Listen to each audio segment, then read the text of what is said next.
Good afternoon, and welcome to all of our webinar participants. My name is Chiquita Jones, and I will be serving as your moderator today.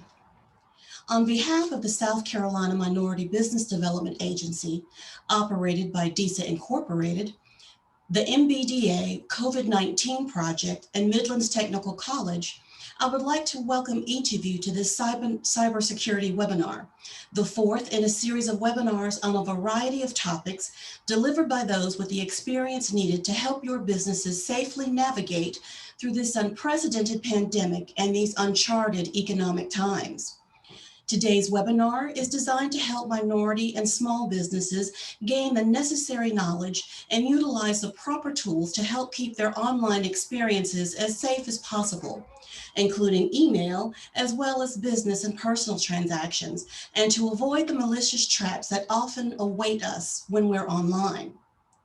If during the presentation you have any questions, please submit them through the chat function on your screen. All questions will be addressed at the end of the presentation. And now I'd like to take a moment to introduce today's presenters.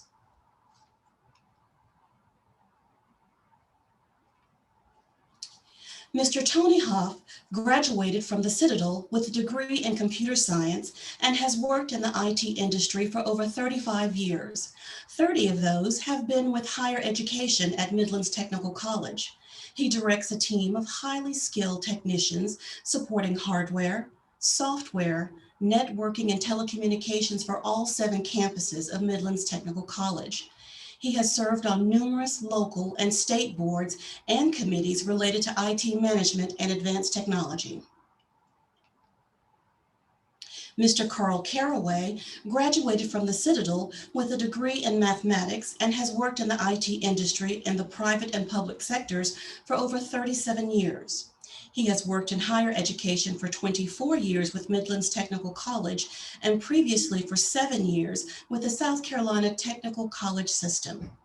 His areas of expertise include data center management, computer operations, hardware, software, operating systems, application development, and security.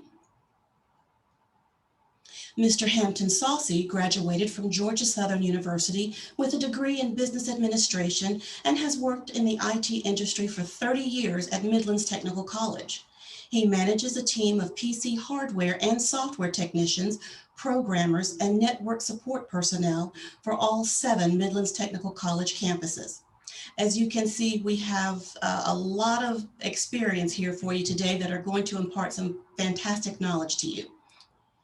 And now, without further ado, I'd like to bring on Mr. Tony Hoff to start the presentation. Thank you, Shakita, and thank you for those introductions. That's very nice. Appreciate that.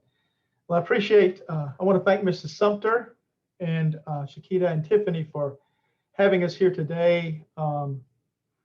We hope to share some ideas about cyber awareness and cybersecurity that might help you to be a little more secure and safe while using online services that everyone's accustomed to these days. First thing I want to talk about is what is a cyber attack? And a cyber attack is an attempt by someone or some company or some group to damage, disrupt, or gain unauthorized access to computers, computer systems, and networks. There are a couple different ways that they attempt these attacks. Social engineering is one, and that's by manipulating people into doing something that they normally wouldn't do, or causing them to divulge some confidential information that they can use to gain more information or gain access to something. That's probably the most difficult to prevent. Malicious software is software that may come in over an email or through a website that you might visit that will load itself onto your computer and in the background do some things and uncover some things that the attackers can use to gain more access to your services and those around your network. And physical activities, things that people do to obtain unauthorized information that can be used. For instance, dumpster diving is an option that some people don't use it very often now, but we used to have a lot of printed information, and a lot of that information was not shredded and not destroyed properly, just thrown in the trash. Well, some of that information can be used to gain other information that they can use that the attackers can use to become malicious on your systems. Next slide, please. What's at stake? When your information is hacked or your assets are stolen, your business and your customer information is compromised. Someone else has your information, and not only yours, but that of your customers also. That can cause some decreased credibility among your customers, and they may become afraid to do business with you because you're not safe and secure. And because of that, and word of mouth, and things get around, increased scrutiny from other prospective customers can cause you to lose some potential business. Processes slow down because malware causes systems to do a lot of behind the scenes work that is not normal. It takes processing power and memory and other storage resources from your servers and from your systems, and that causes everything to slow down. You can get very frustrated. Sometimes you almost feel like you're overwhelmed with an attack because it's hard to mitigate. It's hard to deal with, and you're wondering how in the world that happened to me. Resources are strained. It's going to cost money to mitigate an attack, whether it's through loss of revenue that you may have. You may have to hire someone to come in and help clean up your systems, and there may be some total loss where you have to replace things, and there can be significant costs involved. And loss of your mission focus. While you're worried about this attack and worried about dealing with that, you're not concentrating on the things that make you money and help your business to move forward. Okay, next slide, please. Cybersecurity during a pandemic. We all know that we've been suffering in this pandemic since the early part of this year. And there's some things that have arisen that have made themselves more prolific during this pandemic season. And I wanted to go over a few of those with you. There's been an increase in pandemic-related phishing and mail spam.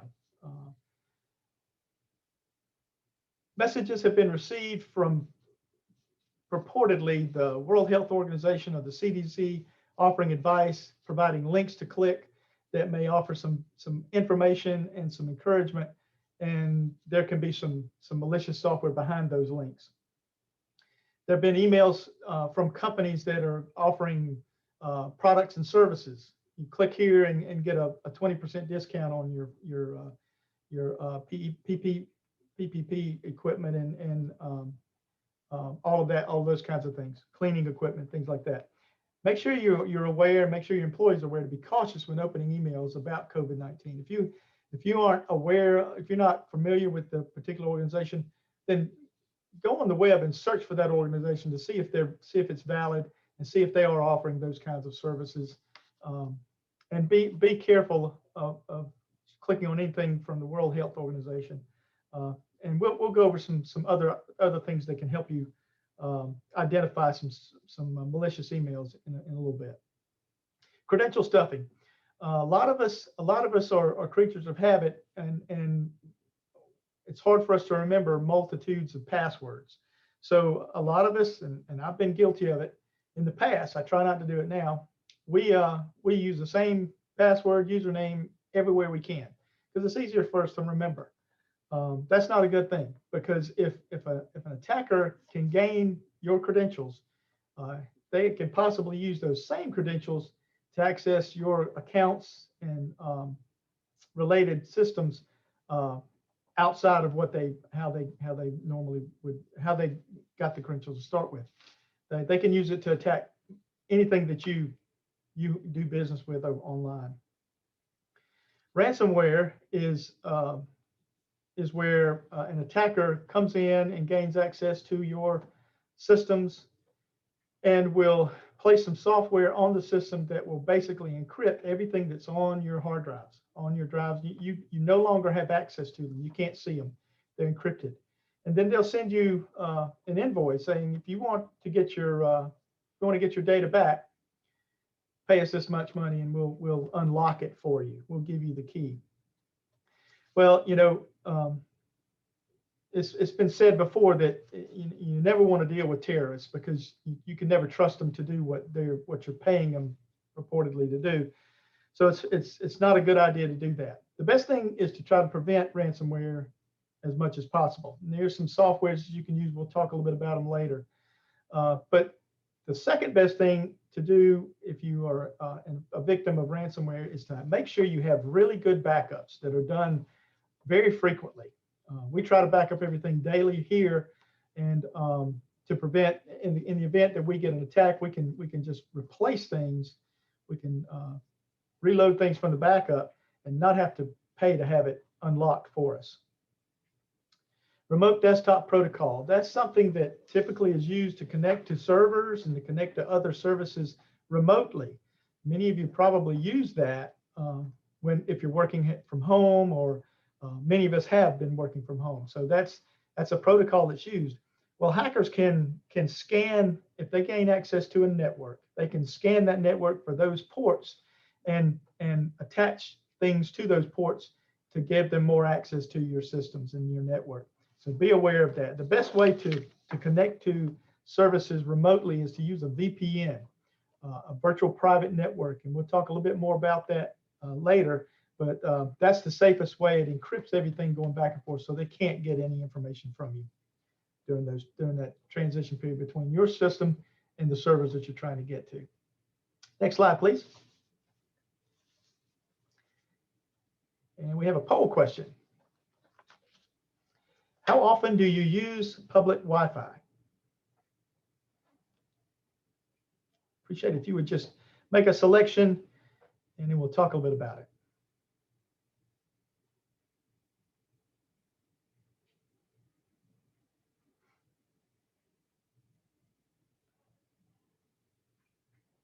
All right. Never. Daily, weekly. Okay. Very good. Very good. Very good. Thank you for that. Next slide, please. Public Wi-Fi. We all use it. It's good to have, and it's good to use. It's free, and it's just about everywhere now. It's almost expected that when you go into any place of business, especially fast food and those, Starbucks and those kinds of places, you're going to be able to get on the Wi-Fi and access the internet that way. There's some things you need to be aware of and be careful of when you do that. If you want to use public Wi-Fi, never use it to access or to transfer or to look at and manage any sensitive information like your bank accounts, any accounts that you have to log into. It's okay to use public Wi-Fi for things like browsing and doing some Christmas shopping online, but not paying for it. But it's never a good idea to use public Wi-Fi for those kinds of things. You should use a VPN, a virtual private network access whenever possible. We have VPN set up here at the college that allows all of our employees to access their resources on campus from a remote site. And it encrypts everything between their PC or their tablet or their phone and the college network. So anything going back and forth, like passwords, any of the data, any information that they're passing back and forth, looking at, browsing through on our college networks, it's encrypted. So it's just gobbledygook to anybody that's trying to scan it and see what's going on with that. You should always look for websites that have HTTPS. If you know what a URL is, usually up at the top of your browser, there's this address, and it's called a URL, which stands for Uniform Resource Locator, and that's basically the address, the computer address for the server or the web page that you're trying to access. Those right at the beginning of those URLs, there will be a group of letters. There's either going to be an HTTP or an HTTPS. HTTPS just means secure. An HTTP access website is not encrypted. Anything that you look at or anytime you do business, a lot of vendors have HTTPS sites. If you connect to an HTTPS site, usually up around the top part of your browser where the URL is, you'll see a little lock, a security lock, like a padlock. And it'll be closed and locked if it's secure and open if it's not. That's a good indicator to let you know whether this site is secure or not. Only use HTTPS or padlocked sites to purchase things online or to look at any sensitive information, particularly on public Wi-Fi. I would recommend not doing it at all on public Wi-Fi, but if you have to, make sure it's an HTTPS connection. Configure your laptops and your tablets and your phone to not automatically connect to any public Wi-Fi hotspot. Make sure that it prompts you to connect manually to those things. That way, if you connect your phone or your laptop to a public Wi-Fi automatically, then if it's not a secured Wi-Fi, and we'll talk about that a little bit in a minute, if it's not a secured Wi-Fi, then others who can connect to that Wi-Fi can actually scan what you're doing on that Wi-Fi network, what you're communicating across that network. So be careful of those things. Make sure you don't connect to anything unless you are ready to connect to it and you know what you're going to be doing with it. Multi-factor authentication. That's where you have to enter your username and password, but then it asks you for something else, something that's not something you can remember, not something that you key in, it's something that you have. And Carl Caraway is going to talk a little bit more about that in a minute. Any service that offers that, most all of the banks and credit unions have that now. Use that service, turn that on if at all possible. Use a password manager. If you're going to have a different password where everything that you sign into, it's going to be hard to remember all those things. So I would use a password manager to do that. I use one called KeePass. I have it on my phone. It's secured. Only I can get to it. I have to log into it to gain access to it. But it basically is a list of all of the accounts that I have with my usernames and passwords and any comments or notes that I need about that service that I'm connecting to. And it's easy to look at very quickly while I'm trying to log in somewhere. Carl will talk about it a little bit more about that later. Make sure you keep your operating systems on your laptops, your computers, your tablets, even on your phone. Keep those things updated with the patches and security updates. They're provided to you free, and I know sometimes it can be annoying because they want to do it right when you're trying to do something important on those devices. But believe me, it's better off to spend the time or be delayed a little bit in what you're trying to do, get your systems updated and be a lot safer. And also remember to log out when you finish on any website or any service that you're using, especially if you're using it remotely, and especially if you're on a public Wi-Fi when you do that. Next slide, please. Cybersecurity and Wi-Fi router considerations. Some of you may have routers in your business, Wi-Fi routers in your business that you run, that you operate. All of those routers, you can go to Walmart and buy one. You can go to Walmart and buy a Cisco router these days, and they're not very expensive. But all routers have a default admin credential that all you got to do is Google it and Google that model and that brand, and you can find the username and password for the administrative account on that router. You need to change that router's administrative account. You need to go in and change the password on that admin account at least. And at least that will keep someone from Googling and getting access to your router. You need to change the network name. Most of them will create some kind of generic name based on probably the name of the router. A lot of them will have Cisco Wi-Fi or something like that. Change that to something that you know is yours, and you can get creative with that. You can make it something that others would not really recognize it being your name, your network. So that's just a good option to do. Strengthen your Wi-Fi encryption. There's security that you can turn on the Wi-Fi router. And I mentioned that a while ago. If you're logging into a Wi-Fi and it doesn't ask you for a password, then it's not secure. You can have your Wi-Fi routers, whenever you log into them, whenever you connect to them, it can ask you for a password. Now, if you've got a Wi-Fi router set up in your business, then it's best to enter the password the first time and click Always Connect, and it will remember all of those credentials. And then when you open back, when you try to connect to that Wi-Fi router in your business again, turn your laptop on, it'll automatically connect and you won't have to enter that password again.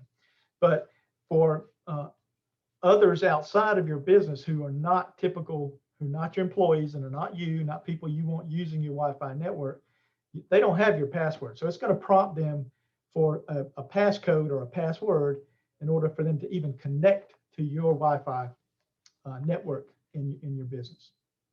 So turn that on. It's pretty easy to do. Turn on the firewall. Some Wi-Fi routers have firewalls that look at certain types of traffic that's trying to connect to it and trying to go through it, and it'll block it. So turn that on if you have one of those available on your Wi-Fi router. Keep the router software up to date. If you leave your router on, typically it will get firmware updates and all that. But if you turn it off, you need to make sure that you turn it on periodically and let it up, get the updates that it needs. And that kind of leads me into number 6. Turn your Wi-Fi network off when you're going to be away for a long period of time. If you're going on vacation and no one else is going to need access to that Wi-Fi router. If you're going on a business trip, no one's going to need access to the Wi-Fi router. Turn it off. Disconnect it, unplug it. That way, no one can get to your network and get to those services that you're offering on that network through that Wi-Fi router.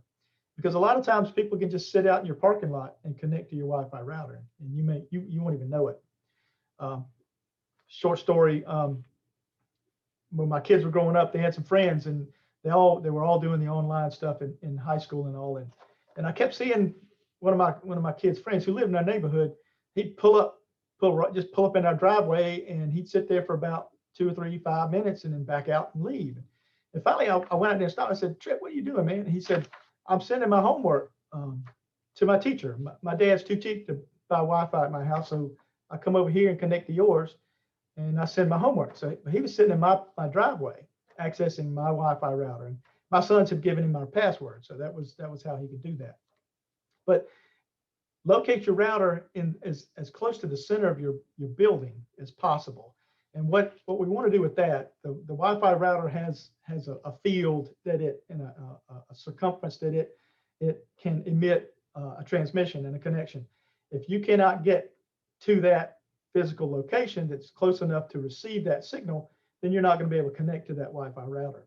If you have a building that's large enough, you can put your Wi-Fi router in the middle, and then people can't pull up in your parking lot and get access to your network. It's just another physical way to try to secure that Wi-Fi router. Okay, I'm going to turn this over to Carl Caraway and let him talk a little bit. Thanks, Carl.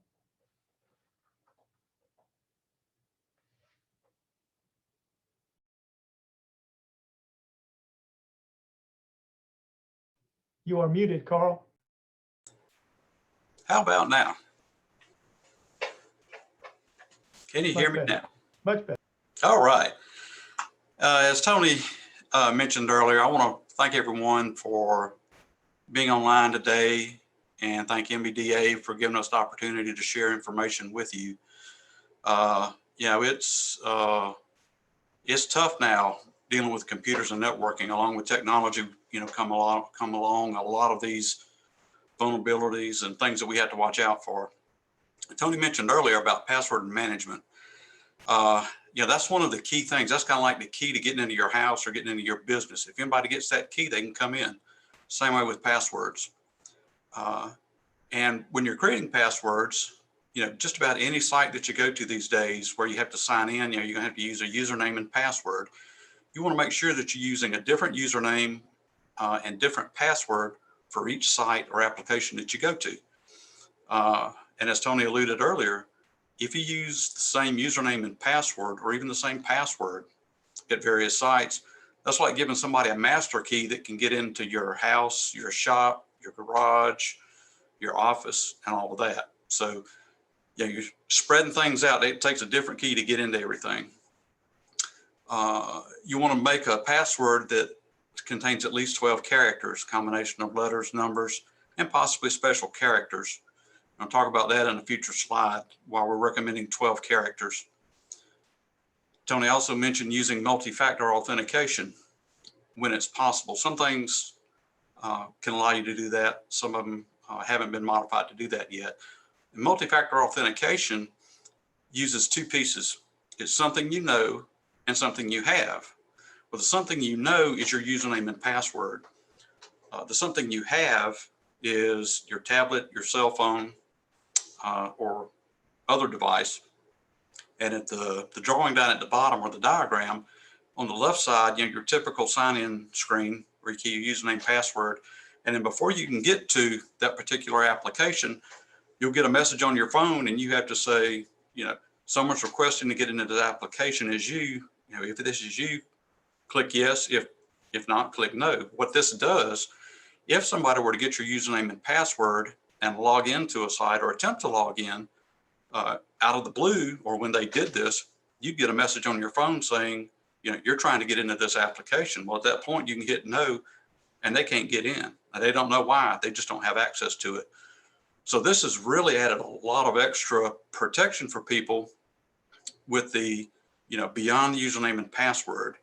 And one of the things that I want you to note in particular, at the bottom left in that sign-in window where it has username, password, there's a red box around a little option called Remember Me. And a lot of people will do this because it's easier. They'll check that box, and what that does, that allows the browser to remember your username and password so that the next time you go back to that site, you don't have to re-enter all of that stuff. And that's actually turned into a vulnerability because the hackers have determined how to retrieve those username and passwords from your browser. So if you were infected, one of the things they have ready access to is to, within your computer and your browser, to harvest those usernames and passwords and start using them. So one good piece of advice is to not check those boxes. And if you come back to those sites and you have the option, uncheck that box. Next slide, please. Password management. Where do you keep your passwords? You got them on sticky notes around your monitor, on your keyboard, under the mouse pad, in a desk drawer, under your phone, in a Word document. And some people even will send emails to themselves with a password in it. Or, as I just mentioned, they'll let the browser remember them. All of these are bad options. Number one, if somebody physically gains access to your desk and you've got them on sticky notes in various places, and these are the item one, all of those little bullet points, those are the places where somebody looking to get into your computer, that's the first place they're going to look. When we do physical security audits, that's one of the things we'll do. We'll go to an office, and it's amazing how many passwords we find in those locations. A Word document is not a good place to store, or a text document is not a good place to store passwords because they're in what we call clear text, meaning if somebody were to get that document, they could look at it and look at the contents and be able to read everything, meaning they're not encrypted and they're not garbled in a fashion that makes them unreadable. And of course, email is not a good mechanism either because email itself is not encrypted. So just the fact of you emailing it to you or somebody else, if that email is intercepted, somebody can have that username and password. And item four, we don't want the browser to quote, quote, remember any of our passwords. Next. Tony mentioned a password management tool called KeePass, and that's option one there. There are two, I've got two listed here, KeePass and LastPass. I favor KeePass over LastPass, primarily because LastPass is a cloud-based utility, which means it's on a server somewhere out on the internet. And some of their features, some of their advanced features require you to pay an additional fee to activate those features. KeePass can be, it's run on your device, which means it's installed on your computer, your tablet, your phone. And it really is free. There are no hidden charges to unlock other features and things. And one of the good things I like about KeePass, and I'll show you some screenshots here in just a second. Of course, the primary thing, all of the info inside of there is encrypted, which means if somebody were to get the file that contains all of your passwords, they wouldn't be able to read them. It'd be just garbage and gibberish. One master password unlocks that whole suite of passwords. So basically you can look at it as I can start using more complex passwords because I really only have to remember one to get into my KeePass. And then I can look up my passwords. It allows you to group them into major groups and subgroups. You can search and sort for things. It'll also show you how relatively strong your password is when you're creating them. And you can also let it generate passwords for you. And when it generates them, it's some pretty wild combinations, as opposed to being a phrase or a series of words that make sense. So sometimes it's better. You may want to just type your own password and let it tell you when it's a strong password. Next. Here are a few screenshots of what KeePass looks like. I just thought it would be helpful to see what the product looks like when you would be using it. And in this case, on the left-hand side is an index of the folders of how you can group and create things in KeePass. So in this example, I've got a general, a finance, a network, websites, and an email folder. So in this example, I've clicked on the email folder, and on the right side, these are my email accounts that I have. So I can put as many as I want into here. Easy to get to. Next. Here's a sample of keeping track of financial related things. And these could be business or personal things. Not only using it for business, but you can also keep personal info in here. So, you know, these are a series of Visa cards. And what I can do here, I can put the website of these various banking entities. I can also put the username and password that I use for those. And I could even put the account number or the card number in there, because this information is going to be saved encrypted and nobody can read it. Next. And if you manage the network, you might want a separate folder to put your network passwords in. If you manage the firewall or network switches or wireless routers, you can store all of those related passwords in this group. Next. And websites. You know, we all have to go to websites as a part of doing business now. So you can create a category there for the various sites where you have an account that require you to log in, and you can, you know, give it a general title of it, and then put the username that you use to log into that. And you can store the URL or the address of the website in there as well. So it lets you keep a lot of information in there in one place that you know is secure. Next. And here's some general info. You know, if you're using this for personal info, you know, put your locker combination, you know, for your gym locker in there. Now, just things that you want to remember that you don't want others to see, but you want it in a convenient place to access. Next. I mentioned earlier about using a password of 12 characters. And this grid indicates how quickly hackers, based on the length of the password and the combination of things you're putting in the password, how long it takes them to crack or decipher that password. Computers and technology surrounding CPUs have advanced to the point where things that were not possible just because of time constraints can now be done almost instantly. The computers are running so fast and can do so many instructions.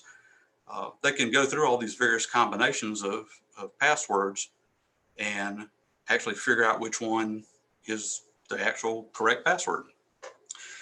If you look at the password length on the left of 6 that I've got highlighted, and you use upper or lowercase letters, they can crack that almost instantly and have your password. And that's one of the attacks they try to do when they're trying to gain access to a network, is they're just running a series of patterns and trying to guess it. Well, now they can guess these almost instantly, as opposed to a password length of 12. If you're using upper or lowercase letters in that password, it could take them up to 12 years to guess that. So that's, you know, they're not going to be hanging around in your network for 12 years trying to guess a password. And to the right of those boxes, the more right you move across that grid, is the increased complexity of upper and lowercase and throwing numbers in and throwing symbols in. But just for an easier way to manage things, having a longer password of, and we use 12 here, in most cases, that's going to protect you from having your passwords cracked or deciphered. Next. Email. I consider it the most utilized attack tool. Why is that? Well, first, everyone uses email now. And the hackers craft emails to look legitimate. They're trying to fool you. And some of them, every now and then, we have to take a second look to say, is this real or is it not?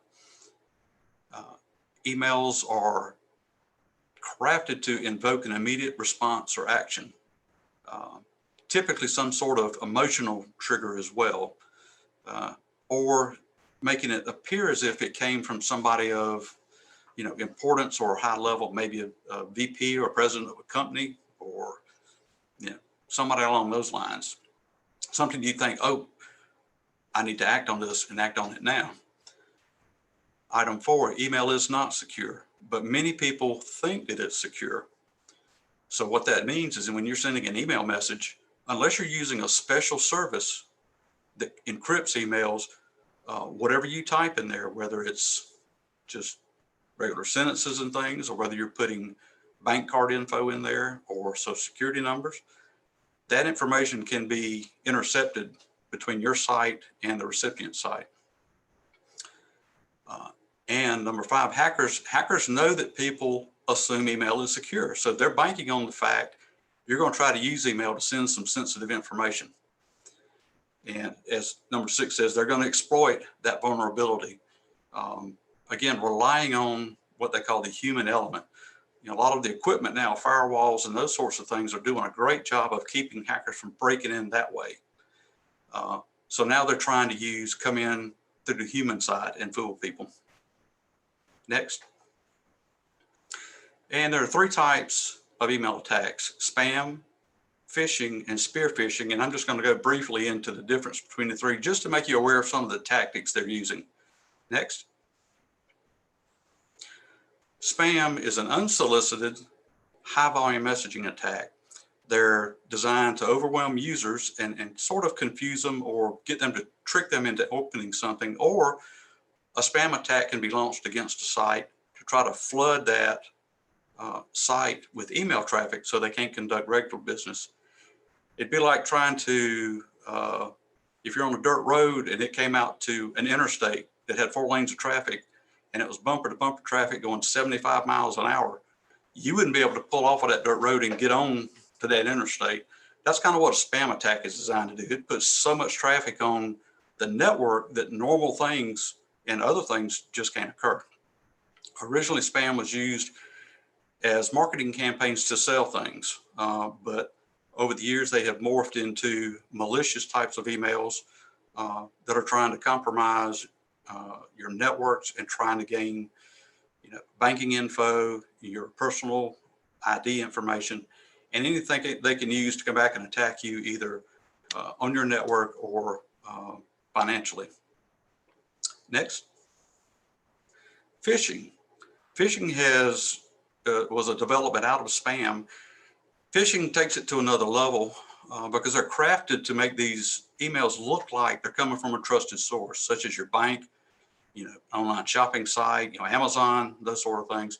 They'll use logos, wording, and all sorts of things to make it appear that it's legitimate. But they have some things built in they're trying to use in those emails to gather your information to then use it. And in a lot of cases now, they're also trying to infect your computer so they can take over things in your network or damage files in your network. Next. Spear phishing is more of a focused type of phishing attack where they're trying to send emails to individuals in a company that have access to resources such as payroll, or had a decision to issue payments for things. So executives, payroll managers, purchasing agents, a lot of those people are prime targets for these types of attacks. And before they conduct these, they're actually, going to the company's website. They're looking to see who's the president, who's the purchasing agent, who's the payroll manager, and they're getting some information, and then they specifically target those individuals. So they're They're getting even trickier now. Next. And this is a good slide to kind of use if you want one that's a good summary of things. Malicious emails usually sound too good to be true. If they're offering you something and it sounds too good to be true, this is prime candidate for being a phishing email. They typically create or try to create a sense of urgency, or they want to evoke a quick response from you by tapping into your emotions. And they will also mention that failure to respond will yield some negative consequences. You know, they may lock your account out, or you lose your email, or we're going to cancel your credit card. They typically contain a link or an attachment, and sometimes both. The link typically takes you to a site that wants to collect your username and password, and then they actually sell that and use that to come back and get access to your resources. And the attachments typically contain a virus that's embedded. It may look like a Word document or a PowerPoint or an Excel spreadsheet, but it actually contains malicious code that can be installed on your computer and be used to infect you.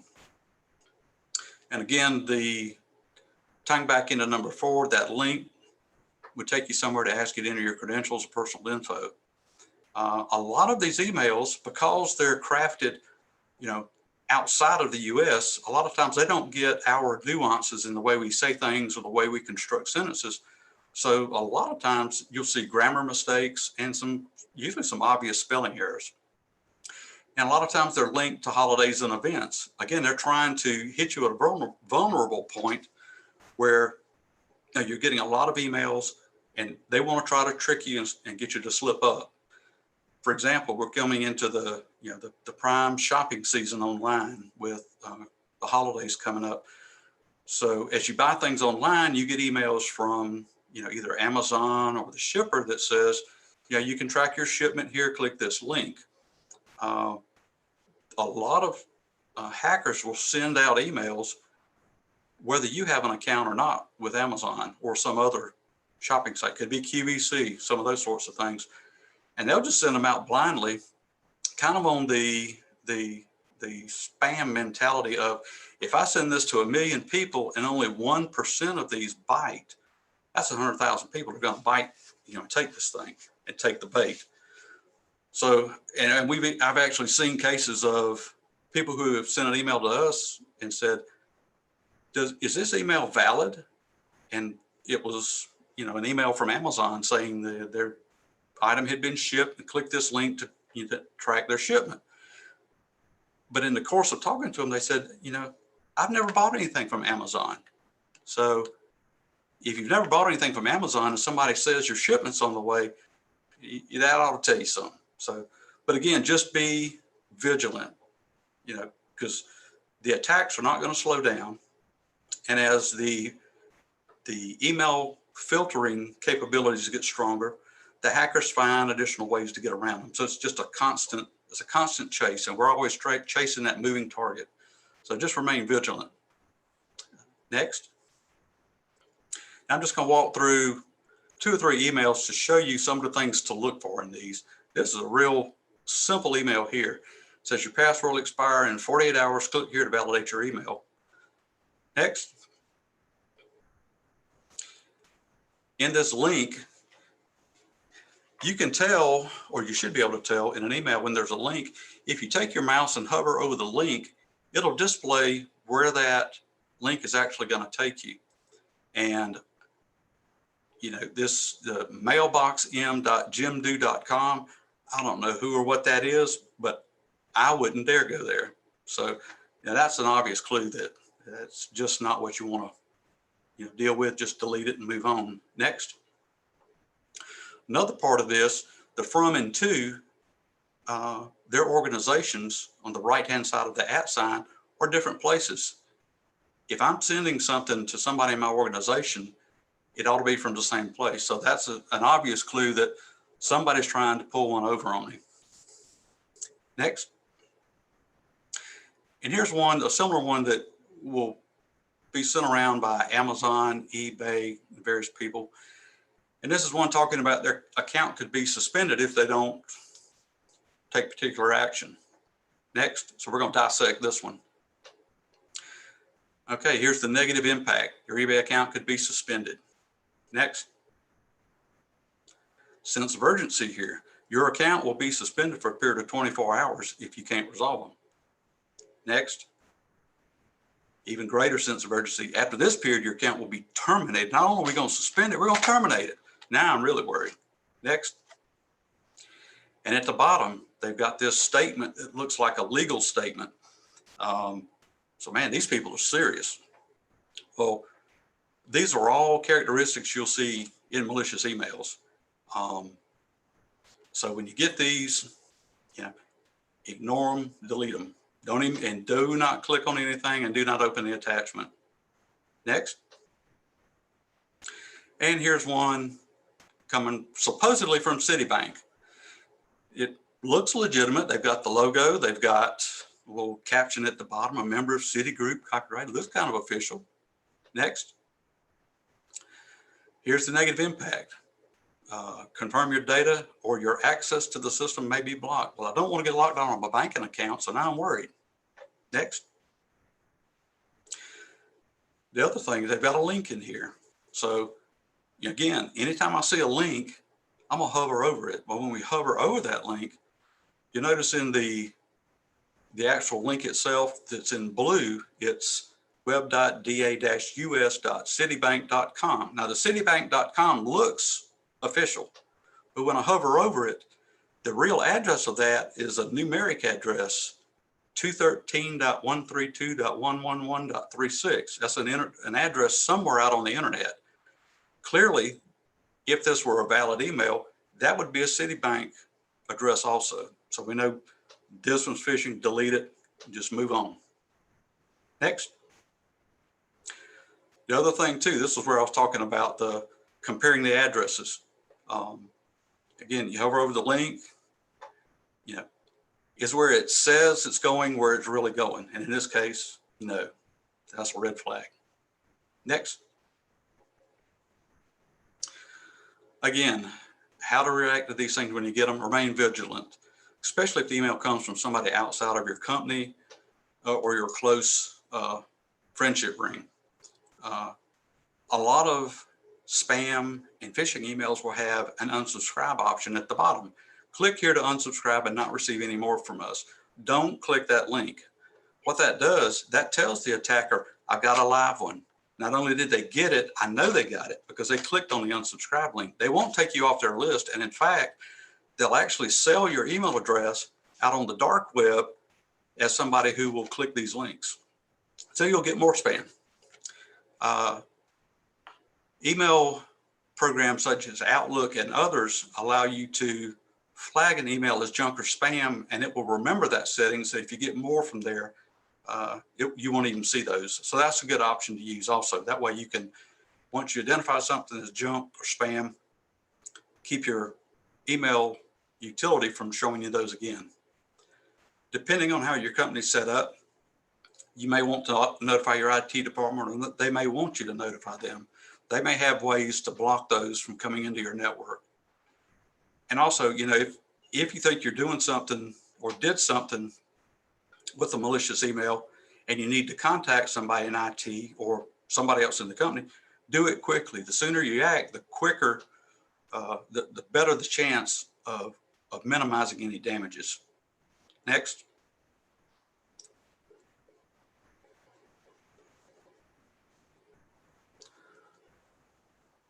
Okay, for this poll question, I get an email, it's got an attachment. What can happen if I open an email attachment? My email address can be sold to hackers. I can affect a coworker's computer. My company's files could be deleted. My email account could be used to send thousands of spam emails, or none of the above can happen, or all of the above can happen.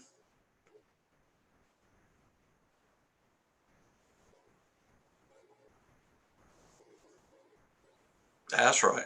Yep. All of that can happen. A lot of people used to think the possibility is very low, but the possibility is high. And now the probability that those things will happen is high.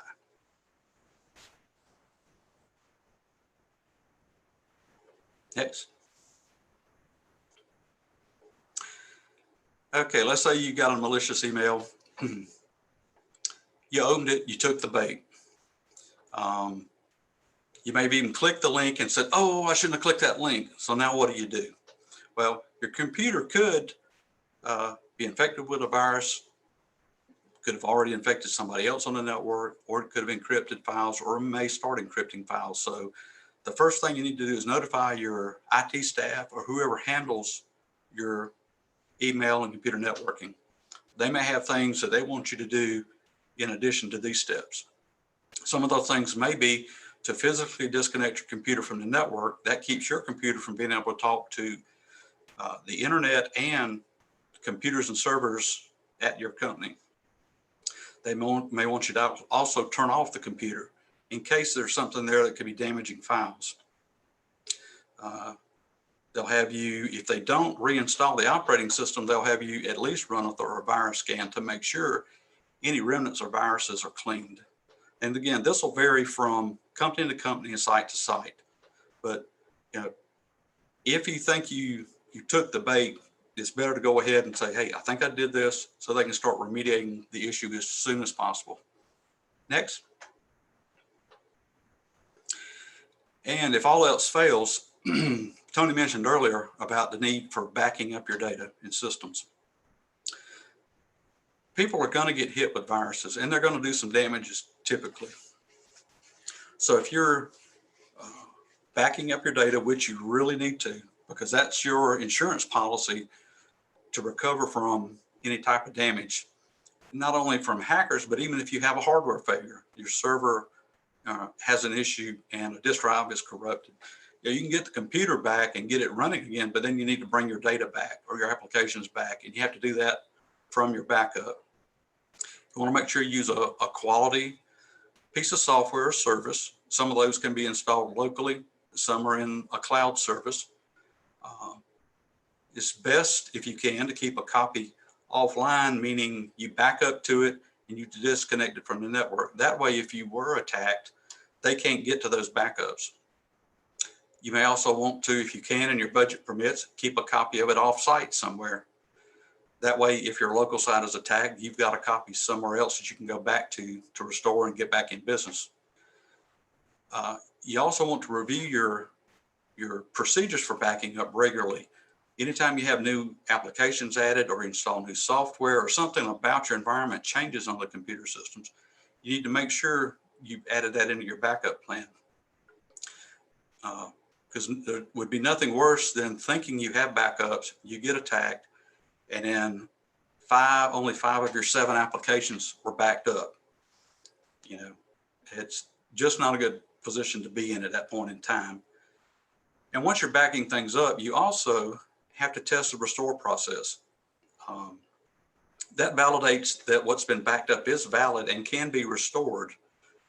There are some instances where people will back it up for years and never have the need to restore. But at one time when they go to restore and they find out something about the backup process didn't work right, and they didn't find out until it tried to restore from it. You also want to document the process or the steps you go through when you have to restore, because hopefully it's going to be so infrequent that you have to do a restore, you'll have forgotten how to do it. So it's important to document that in writing, in some sort of procedure, step by step. And you want to test that process on a regular basis. Again, that's going to depend on your site, the amount of data you have, how many people you have to perform these tasks. So for you, it might be monthly, quarterly, every 6 months, or every year. But be sure you test that restore process and have a plan. Next.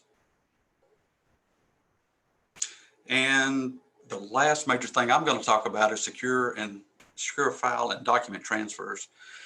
You hear a lot of buzzwords about, things being secure and things being encrypted. Tony mentioned earlier about HTTPS. This stands for secure when you're going to websites. There are 3 places where, things live: on your computer, during transit when you're either browsing the web, connecting to a website, or sending a file to somebody, at rest, either on your site or at the remote site. And you want to verify whatever solution you're using is secure. If a vendor says this is, a secure file transfer, you want to make sure it meets that criteria and have them tell you how they ensure it's secure. And what needs to be sent securely?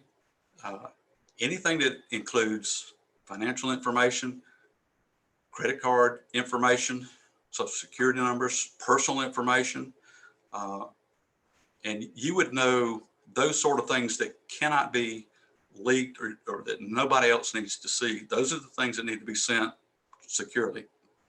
And again, email is not secure. That's not an option. Again, you can have a local or a cloud-based backup service. The cloud-based solutions out there are great. They have some really good ones at affordable prices. And for transferring documents, there's some solutions. Of course, a lot of people have heard of Dropbox, Google Docs, and we've currently or just recently started using a product by Citrix called ShareFile. It allows us to securely transmit documents. Next. And this is just a visual, and I'm going to keep these light and hop through them, but this is a visual of what encryption or secure documents look like. On the left, in this scenario, I'm on my computer. I'm going to send this file to somebody at another site. Well, in between, it could be that person sitting in between could be connected to your network. They could be in the internet somewhere, or they could be in the network at the other site. So somewhere between you and the target, people can watch, and we call it sniffing for information. So when you send it securely, and you notice up at the top, the HTTPS is typically browser traffic. SFTP and FTPS are file and document specific utilities used to transfer things. So if you're using a secure connection, if you look at the bottom middle of that, you see all that gibberish looking stuff. That's what somebody in the middle would see if they start looking at your traffic. They can't make heads or tails of it. That's what we mean by secure. Next. As opposed to an insecure file transfer, you notice up at the top right, I've got the HTTP highlighted. That tells you that it's not secure. If it were secure, it would be HTTPS. And the thing that's different about this transfer, everything else is the same except for the bottom middle. The stuff that's inside this document can be clearly read by anyone that happens to intercept that in transit. So they can see social security numbers, credit card numbers, whatever it is, they see it just the way you see it in that Word document. Next. Similarly with websites, when you're on a website and you're getting ready to purchase something, you got to key in your credit card info. If you're on a secure website, and again up at the top right of the white block, we have HTTPS. That tells you it's a secure website. When you start keying in your credit card info or even your shipping info, in between your site and the site where you're purchasing this from, in the middle is gibberish. They can't tell what you're typing in. They can't see any of that in a legible form. That's what we want. Next. As contrasted with insecure websites that are HTTP, meaning there is no security, there is no encryption. So however you're typing it at the keyboard is how it goes across all the way through. So in the middle, anybody who's monitoring your traffic would see everything in clear text, and they have your info. Next. And I think at this point, we turn it over to Hampton Saucy.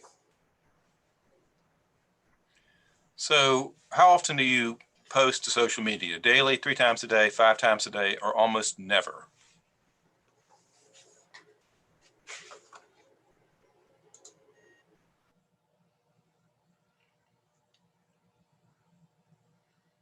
So a lot of you do it daily. Some of you, 50%, say almost never. Okay, that's good to know. Next slide, please.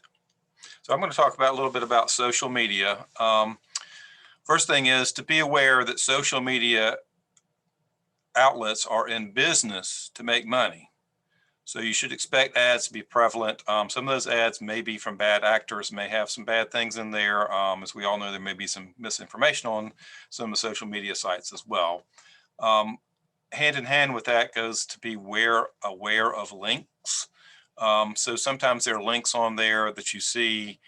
If you're not sure if it's something that you want or not, you should throw it away. But also as an alternative, if you see something up there you may be interested in, just try to Google that particular website and go from Google site instead of going through this. This is the same thing as Carl was talking about with the trusted sites and the hover over those things and make sure it really is indeed, in his case, Citibank. Another thing to avoid is avoid posting political statements. Those typically could be lightning rods. We've seen in the past, some people have been fired because they posted inappropriate materials or things that were really they shouldn't have been saying. So try to avoid some of those political statements so you don't become a lightning rod and maybe get lots of spam because of it. Number 4 is consider not posting personal information. What I'm specifically talking about there is don't tell everybody about your dog and your dog's name and your cat's name or your children's names and your birth date and those kinds of things, because some of those may be used in your passwords. Also, if you're going out of town, maybe you're going somewhere for a 2-week vacation or something like that abroad, or just even down the street, or you're staying at Lake Murray or something. Don't tell people that you're going away for 2 weeks, because then they know that you're away for 2 weeks and they could use that to go into your house and steal things from you. Next slide, please. Cybersecurity and cloud services. What are cloud services? Specifically, I want to talk a little bit about Amazon Web Services and Microsoft 365, Dropbox, and there are several other ones out there, but those are the more prevalent ones. First thing you should do is kind of scrutinize those cloud services before you actually agree to use them. Look specifically for some of the security that is around them. Make sure they're encrypted. Carl mentioned HTTPS, and make sure they have those kinds of things, but also make sure that they are encrypting things what's called at rest, so that you know that your stuff, if someone takes control of the computer, can't really do much with your data because it would be encrypted and they couldn't see it. Look for the business continuity processes. That's looking to make sure they have redundant servers, so more than just one. And check on their track record. Make sure they've been in business for a little while. Cloud services have been around, 8, maybe 10 years at most. And so if there's one that just popped up yesterday, they probably don't have a proven track record. So you may want to avoid some of those just to make sure that you don't get in trouble, and make sure that if there are interruptions, that they do have extra servers and things like that. Next slide, please. Zoom tips. One of the things you want to try to avoid is making meetings public. And by that, I mean posting a Zoom meeting, say on a Facebook page or something like that. Now, having said that, there are forums for public meetings, and this is one of them. I believe they're using the webinar feature in Zoom. And the way that the webinar feature works is it allows a group of people to sign on, but they can't say anything, they can't speak unless the moderator or host gives them permission to do so. So that's a good way to control it. The other thing you should do is require a password when you do have Zoom meetings. You want to also set it to where your attendees are muted for their audio and video upon entry, so that you don't have people, waving and doing all kinds of things like that and giving you inappropriate hand signals over their video and saying inappropriate things. So go ahead and mute them. Use the waiting room feature to manage who enters the meeting and when they enter. The waiting rooms are really, really effective. I'm part of a group, a statewide group, and they use those a lot to manage people coming in and out of our meetings. If they need to be part of our agenda, they come in, and then when they're finished with their report, they're released right away. So waiting rooms are a very good way to do that. Do not share Zoom links in a public forum, as I've mentioned in number 1 there. Invite them privately, send them an email. That's kind of the way that this meeting was. They just sent you an email and you clicked on the link and moved on from there. I do some with my family. I do them the same way that way. Manage the screen sharing option. So don't just let everyone share their screen, because again, there may be some inappropriate material on someone's screen that they throw up there that's not part of what you wanted to do. Make sure you monitor your attendees during the meeting. Make sure they're not doing anything that they shouldn't be doing. It's always good to, again, keep them on mute and maybe even turn their videos off.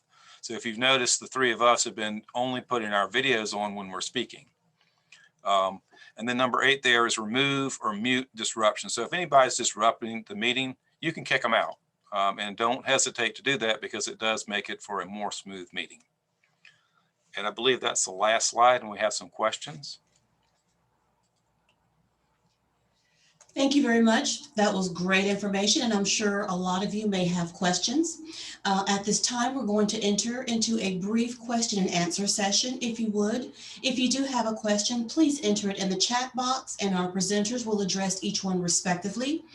If I can get our presenters to come back on screen, please. Okay. Our first question. Are tablets and cell phones safer than laptops or desktops? I'll start with that one. With regard to how you use them, they're all just as dangerous as the other. Now, typically, people who develop malware and spam, they tend, in the past, they've tended to attack Microsoft products, and those are the most prolific ones that you see. But now there's so many other options for people that are a lot more cost effective than some of the Microsoft Windows devices, that we're seeing a lot of malware and spam attacking those Chromebooks and cell phones and things like that. Things that we never used to see are starting to show up now. So I don't know that I can point my finger at one and say, yeah, this one's safer. They're all dangerous. You just have to manage them and use them properly. Thank you. Our next question. What is a VPN and how do you acquire one? Hampton, you want to take that? I'll take that one. A VPN is a virtual private network. Usually businesses have a few options for those. I know here we use one that's made by, it's a hardware appliance that we plug in, but there are also several that come with firewalls. So it depends on what you need to use it for and how big your business is, and frankly, how many dollars you want to spend on it. And there are other things that you can do to allow access to your network. So it really depends on the size that you want, and you could acquire one. Some of the electronic shops around town that have them, Best Buy has them, and some of them again are incorporated in some of the firewall devices that there are out there. And there are also some cloud-based VPNs available. I can't recall the name of that one that advertises a lot on television. But you can buy a service that basically you connect to in order to get other things that you want to access. So. Thank you. Our next question. Is there any type of cyber insurance? I'll take that one. Yes, there is cyber insurance available. Typically, what you will see from that is they offer some assistance to recover some costs that you might incur. They also, some policies can offer on-site assistance. They will actually send consultants to help mitigate, to remediate, and to address anything that you might have to get yourself back into business. We have a policy here at the college that we maintain that is pretty flexible in how we want to use it. But you know, there are going to be costs when you are attacked. There are going to be costs that you're not going to be able to recover, whether they are direct costs out of your wallet, or whether it's reputational or credentials. Whether your business is affected because of that. So just bear that in mind. Okay, this is actually not a question, but we actually have a recommendation from one of our participants regarding VPN service. and he has recommended IPVanish as a VPN service, as something that our attendees may want to look into if they're trying to secure a virtual private network.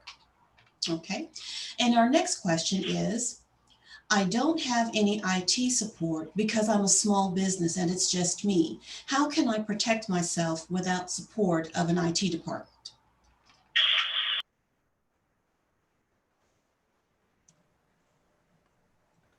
I'll take a stab at that.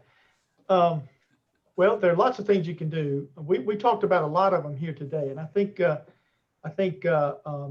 Chiquita is going to make this presentation available to you all afterwards. But a lot of the things that we talked about today are things that you can look into. And you know, these days you can Google and find good Wi-Fi routers. You can Google and find VPN devices and services. You can Google and find a whole lot of things. But it wouldn't be a bad idea for you to look into some sort of IT cyber awareness management training. That there are companies that offer that right here in Columbia. Training Concepts is one that has some training available that we've taken advantage of in the past. But if you're going to manage your own business and manage your own network, then you need to know a little bit about that, or you need to have some sort of time and materials or some sort of contract with a local vendor that provides service and consulting and maintenance support for networks and security devices. Thank you. Our next question, how do hackers get into an email and set up rules to reroute incoming emails? Funny you should ask that. We have actually observed and documented that process a couple of years ago. And this is, it takes a number of pieces for the final thing of setting up rules and rerouting emails to occur. Here's how the scenario plays out. A hacker crafts an email, typically it's a phishing email, and inside there's a link. And typically the email will be similar to some of those that I showed earlier, but it's typically along the lines of usually from somebody generic like IT security or help desk. Sounds bona fide, but there's no specifics attached to it. And it says, your account has been disabled. Click here to reactivate your email account. So you say, well, you know, I surely don't want it to be inactive. So I click the link and it takes me, or it brings up a screen for me to enter my username and password. And what's happened when you click the link, it took you to a rogue or a hacker website where that username password screen is being run. So you enter your username, you enter your password, you click sign in or submit or whatever the button is. And, you know, that's it. You assume that now I'm not going to be disabled anymore. Well, what happened when you click submit, the code that was running that web page that asked for those credentials actually gathered them and wrote them to probably a file. And, you know, they have hundreds of thousands of people doing this. So they basically built a database of who it was that entered it, their email address, the username and the password. And some of these hackers will do it manually, but a lot of them do it automatically. Once they get the username and password, they know the email address. Like for me, it would be carawayc@midlandstech.edu. Well, by them having that email address, they know that we probably use one of Microsoft's services. So one of the features of that is an online option called Outlook Web Access, or OWA, and they continually change the name, but it basically is a way for you to go to a browser and go to, in our case, mail.midlandstech.edu, and I can sign in over the web from anywhere and look at my email. Well, what that also means is anybody with my username and password can do that. They have my email address, so they know how to come to my site. They know that we're using Exchange, or they're going to, you know, go and gamble that we're using Exchange. So they're going to try to sign in across the web using the same thing I would do on my browser. So now they got your address, username, password. They sign in to your Outlook account using Outlook Web Access. Now they have the ability to go in and set up rules. So they'll set up rules that will say it may route all incoming emails. It may just route particular emails. And in the case of one thing that we've observed and seen documented on the internet, they wanted emails to get certain types of emails to get sent to certain people. In one case, they wanted to change somebody's payroll to be deposited into a hacker's banking account. So they got the credentials. They came in and set up a rule that said, route incoming emails to some other address. And then they started sending emails, as that person. So the fact that somebody gave up their credentials, that's the key to, like we say, that's the key to getting in the door. And once they have that, there are all sort of tools like Outlook Web Access that they exploit. It's supposed to be a good tool so we can get to our email, but they use it for bad. And that's how that stuff gets set up. And it's one of the most common types of attacks against email accounts. Thank you. And our last two questions for the afternoon, the first of which may require a little bit more clarification from the submitter of the question. It says, is Avast or Total AV a security network? Yeah, can we get a little more information about what do they mean by security network? Are they asking, can it secure a network? Okay.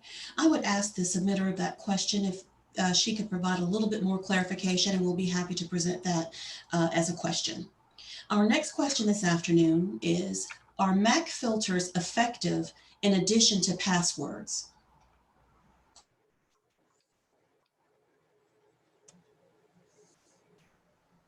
I'm not real familiar with MAC filters. So it'd be difficult for me to answer that question. I'm sorry.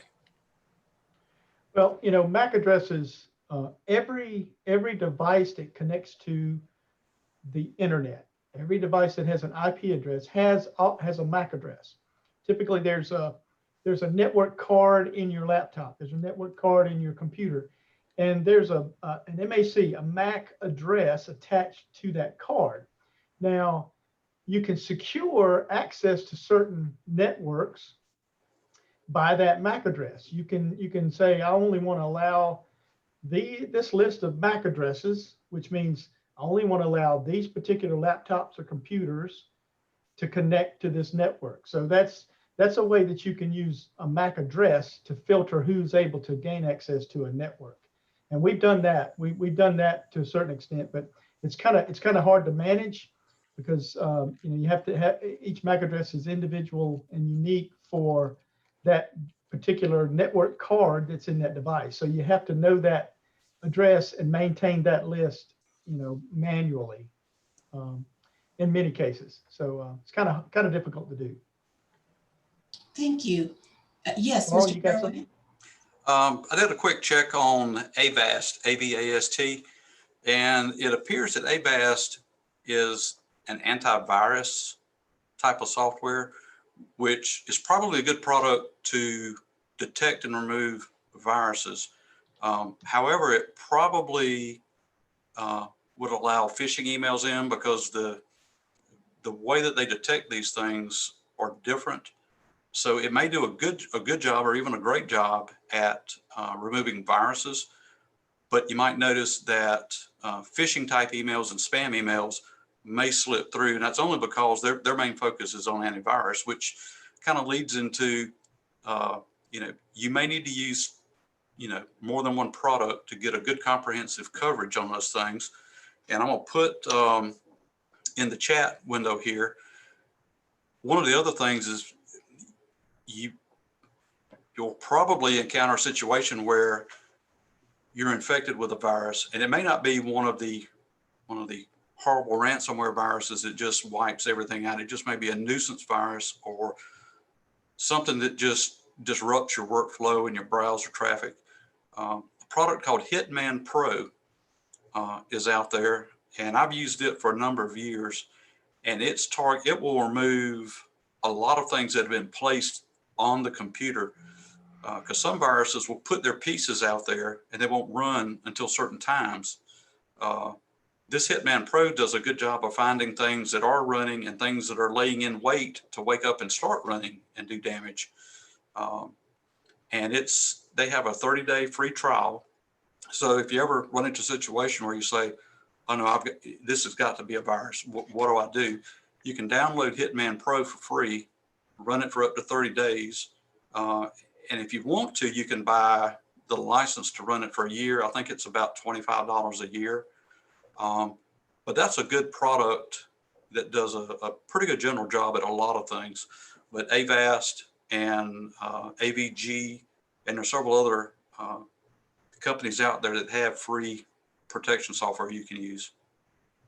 Yeah, Total AV is also an antivirus, and it's typically good for Windows and Android. If you have a Mac or an iOS device, you probably want to look at something else. But Carl's right. You know, we try to keep a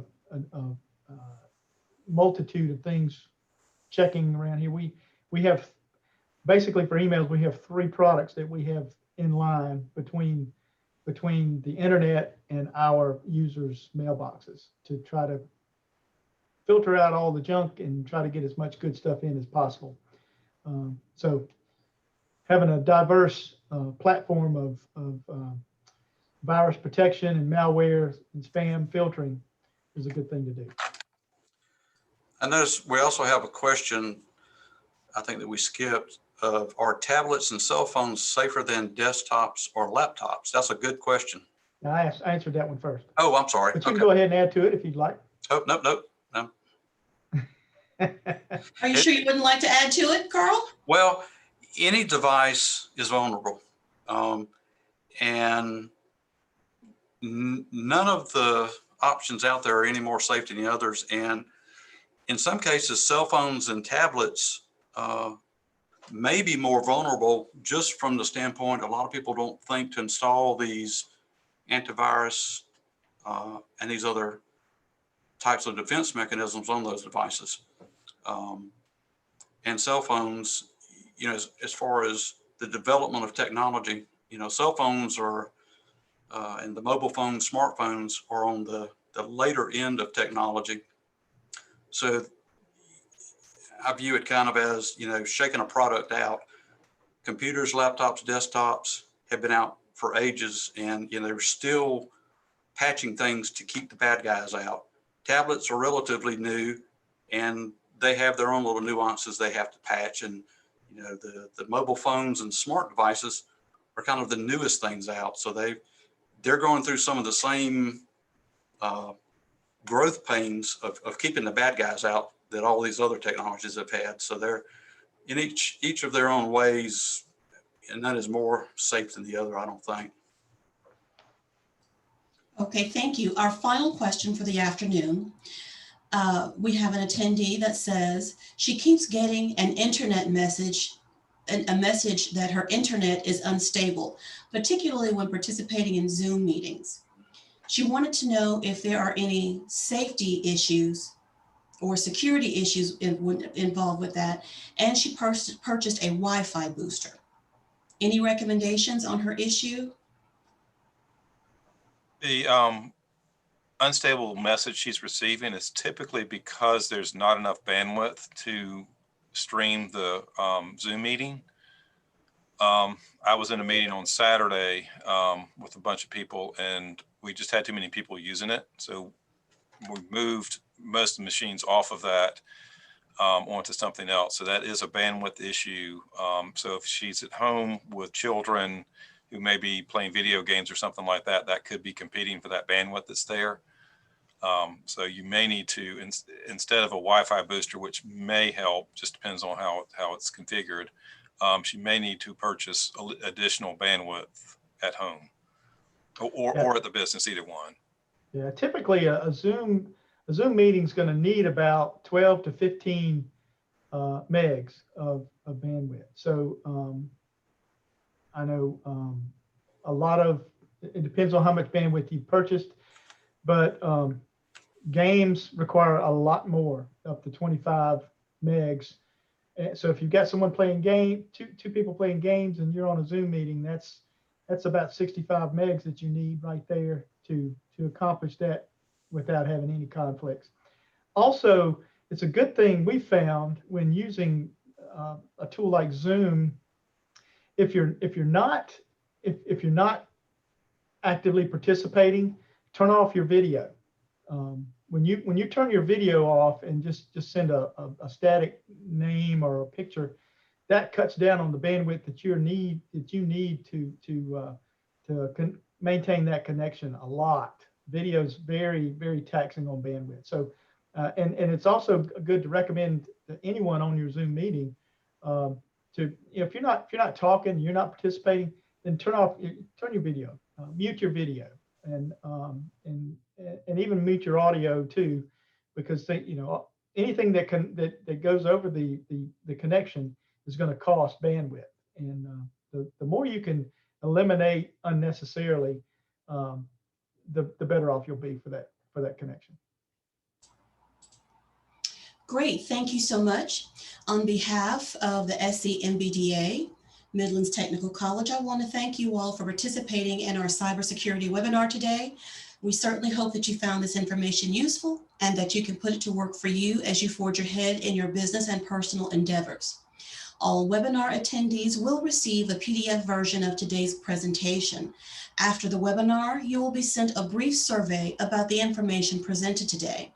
Your feedback is crucial and very important to us, so let us know how we're doing. Again, thank you all for attending today's webinar. Thank you to our presenters, and you all have a wonderful, safe afternoon. Thank you. Good luck. Thank you, everyone.